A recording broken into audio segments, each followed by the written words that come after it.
When it comes to selling your home, the highest offer isn't the only factor that you should be looking at. There are actually many other factors in the contract that could end up costing you way more money if you don't know exactly what you're looking for. So today we're going to talk about how to look at all of the negotiables in the TREC 1 to 4 family residential resale contract in order to select the best offer for your home. And if we haven't met yet, hi, I'm Stacey Russell, your Northwest Houston Realtor, educating buyers, sellers, and investors on all things real estate.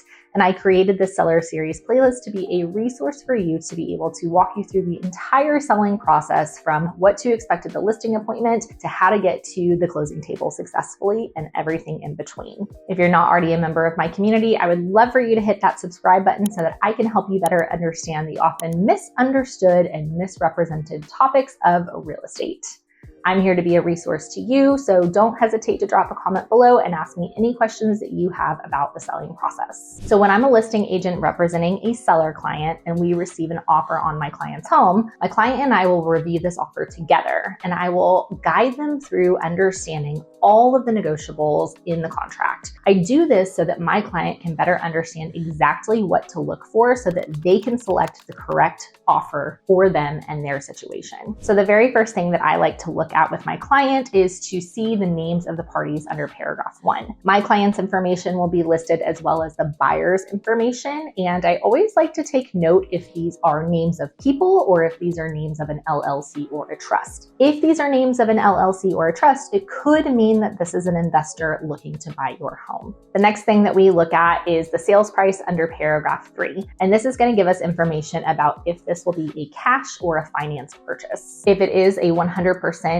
cash purchase, then we do want to see a proof of funds letter that will be attached to the offer. If the buyer is financing the purchase of the home, it's worth noting how much cash the buyer will be using as the down payment. Depending on the loan type and the amount of money that the buyer has available, this amount could be anywhere from $0 or more. And if any portion of the offer contains financing, a pre-approval should be attached to the offer. And it's going to be really important for your realtor to know basic information about the different loan types that are out there so that they can advise you on the inspection and appraisal guidelines. So after we understand the sales price that is being offered, the next thing that we're going to look at is the amount of earnest money and option fee that is listed under paragraph 5. We're going to review the amount that the buyer will be paying as earnest money and what amount, if any, will be paid as additional earnest money to the contract. Remember that earnest money is money that the buyer will pay to the title company within 3 days of an executed contract, and this money will actually be credited back to the buyer and applied to the buyer's down payment at closing. Now, the option fee is something completely different. This is a non-refundable amount paid by the buyer to the title company and credited to the seller at closing, and what the option fee does is pay for the option period for the buyer. So during the option period, the buyer has the unrestricted right to terminate the contract for any reason whatsoever and get their earnest money back. During this time, the buyer will typically use the option period to pay for an inspection in order to negotiate a reduction of sales price, concessions, or repairs from the seller before the option period has ended.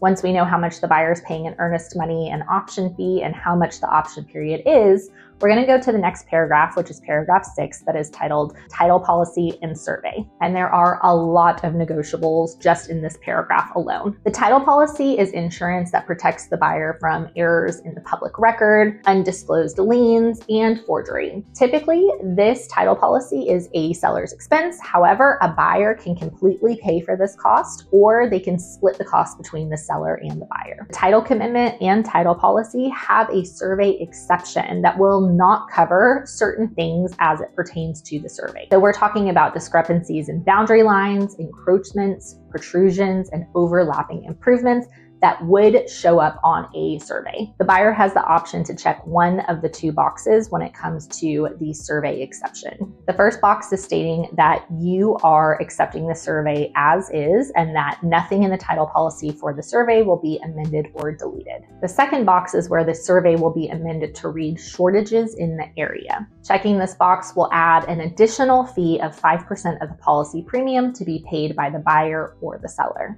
If you drop down a little bit further in the this paragraph, you're going to see where it says if a survey is needed and who will pay for it, as well as how many days that party will have to submit the new survey to the title company. As we keep going through this paragraph, we can see that a buyer may object to purchasing a property if the buyer is not able to use the property as intended. A good example of this would be if a buyer is wanting to purchase a property strictly for the purpose of using it as a short-term rental property, but they find out that the deed restrictions say that no short-term rentals are allowed in that neighborhood. The buyer will actually be able to object in writing and be able to get out of the contract and have their earnest money refunded to them. A little bit further down in this paragraph, we're going to see things about required disclosures, and these are extremely important. Required notices include the MUD, WCID, and PID notices so that a buyer is aware upfront of all of the taxing entities on a particular piece of property. In that blank, you're just going to want to make sure that the buyer did list all of the special notices that are part of this contract. From there, we're going to scroll down to paragraph 7, which is titled Property Condition. Part of this paragraph asks the buyer to indicate if they have or have not received the seller's disclosure notice from the seller. And if a buyer hasn't received the seller's disclosure notice, it gives a blank and the buyer must fill in a certain amount of days that the seller has to give that information to the buyer. And as you've learned from my previous video that you can watch right here, it talks all about seller's disclosure and documents. And the seller's disclosure notice is a very important document that needs to be filled out correctly and accurately and given to the buyer in order to protect you in the event of a lawsuit. A little further down in this paragraph, the buyer has the opportunity to select if they want to accept the property as is, or as is with the seller completing a list of specific repairs and treatments. And it's really important to remember that this offer is just the initial offer for the seller and the buyer going under contract on a property and working together to get a property sold. And this offer is going to be signed by both parties before an option period starts and a buyer has a chance to get an inspection. So when a buyer checks as is in this section, does not necessarily mean that they are not going to get an inspection and try to negotiate before the option period is over. It just means that in this present time, the buyers didn't see anything in particular that they would want to put in the contract before getting an inspection. A little bit further down in this paragraph, it references residential service contracts, which are also known as a home warranty for the buyer. Home warranties are completely optional, but if a buyer chooses to purchase a home warranty on a property, they can ask a seller to pay up to a certain amount to reimburse them for that home warranty. The next thing that we're going to look at is under paragraph 9 titled closing. So the closing date is actually an on or before date, and depending on your particular situation, it may impact your decision in selecting an offer. At the listing appointment, I really like to get an understanding if my client will need a temporary lease agreement, also called a lease back, to where they can close on the property but still be able to lease back or rent the property from the new owner after closing. And I like to know that information up front so that I can put that information in the listing on the MLS so that buyers and buyers agents are aware of the situation and know what to put into their offer from the very beginning. Next up, we are going to look under paragraph 12, which is titled Settlement and Other Expenses. And this is a super important paragraph because this is where the buyer can actually ask the seller to contribute to the buyer's expenses at closing. A lot of the times you're going to hear this referred to as seller concessions or seller contributions.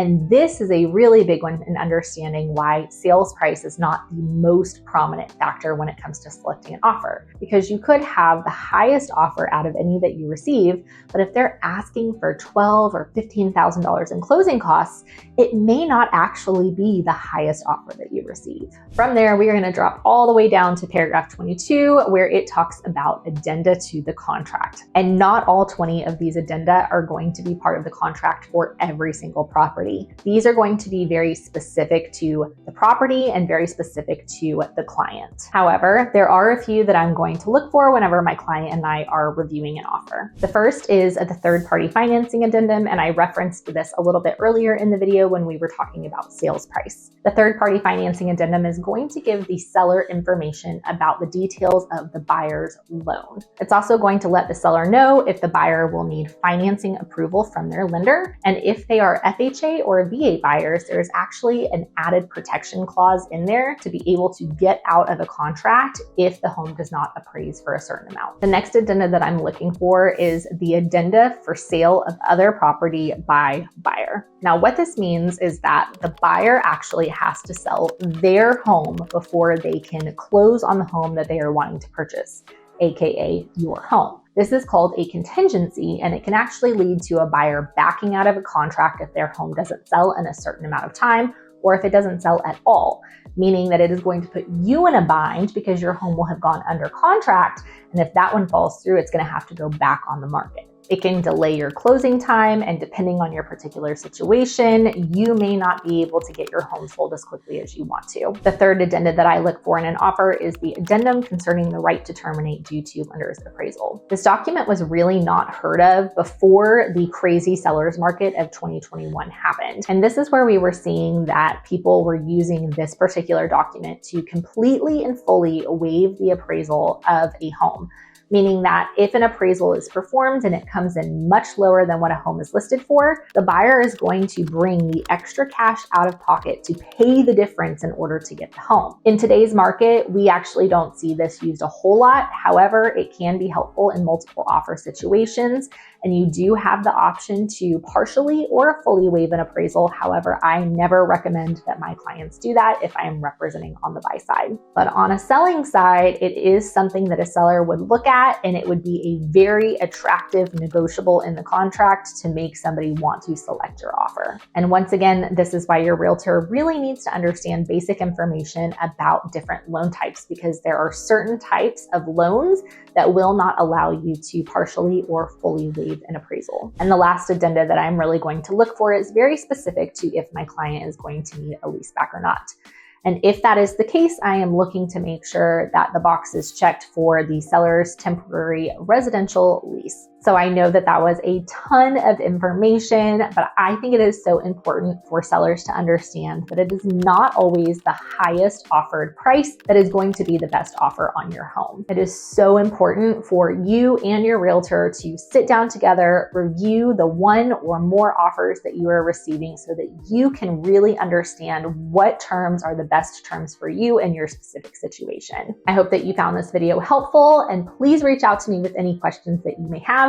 As always, thanks for watching, and I'll see you in the next video.